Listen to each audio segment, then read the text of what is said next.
All right, so here's a wild tour story. We're in this place called Truckee, actually, at this venue called Moody's. And for some reason, the shows always pop off over there. It's like a small town vibe. But I would venture to say we've had some of our best shows in this small, little, dingy restaurant. None of us expected it, but kind of have this huge following out there. So every time the Lique comes through town, it's a party. And there was one weekend, it was last summer, I believe, and everything was just going off. I mean, it was honestly probably the most energetic crowd I've ever seen. Because of the way that the venue is set up, there isn't really a stage. It's just sort of the band sitting like at the same level as the crowd, and there's nothing to separate us. And so it can get pretty raucous. It's a different crowd, and people get drunk, and they get, a little bit crazy towards the end of the night. And a lot of times people start, falling over. A lot of times they end up falling over our gear and knocking things over, and that's a common thing. We're somewhat used to it. We're used to people like interacting with us, sometimes trying to grab the mic, but usually we hold it down. But there was this one dude, he just really kept like trying to take the mic from me, and I'm like playing it off, and he started leaning up against our bassist, and our bassist is very patient, but he started getting on his nerves and started kind of wobbling around, and people are starting to look at him a little weird, and he's clearing out the dance space. And I don't know, he just got really belligerent. He started falling all over the place. People started jumping in, and then eventually he started I think trying to play our bass's bass, and then it started getting he was a little too in our space. You could tell I wasn't really into it.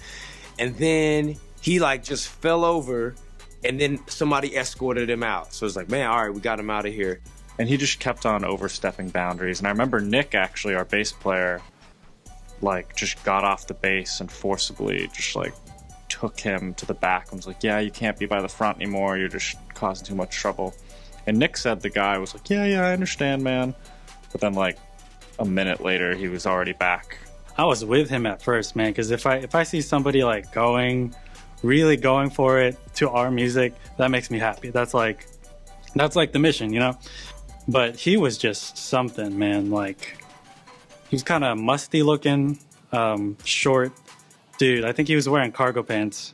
That's probably all I have to say about him. But yeah, he was just going for it, and he was really, really close to us. And I mean, funny thing is, after this happened, they started putting a barrier in front of the crowd, in front of the band, so the crowd wouldn't be that close to the band anymore because of us, and mostly Omeleon, but.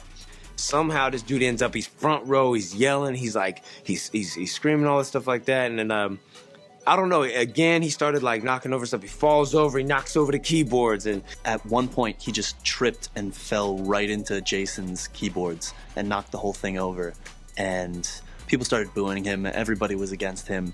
Security couldn't get to us because the venue was so packed, and the people at the bar couldn't even see what was going on. They just sort of heard some people starting to freak out. That's where a lot of people got whoa, hey, what's going on? He must have got taken out. Somehow they couldn't keep him out of the venue. He kept coming in. This last time he came in, he wasn't feeling, that we were basically, trying to regulate that situation. So he came back in, he's knocking all over the place. He's just yelling and getting angry. And then I just remember. And I actually remember a time where there was this couple there, and this dude just kind of probably middle-aged, but he was buff. He was with his girl. He was just really sick of his shit. And I remember it was after he had done something really sloppy or something, but this dude literally took him and straight up Hadokened him into the back of the room.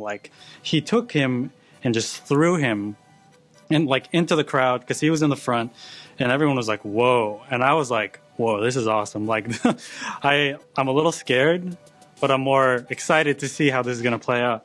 We stopped the song. It was after things had got really crazy, and Rasars had a quick quip about the dude.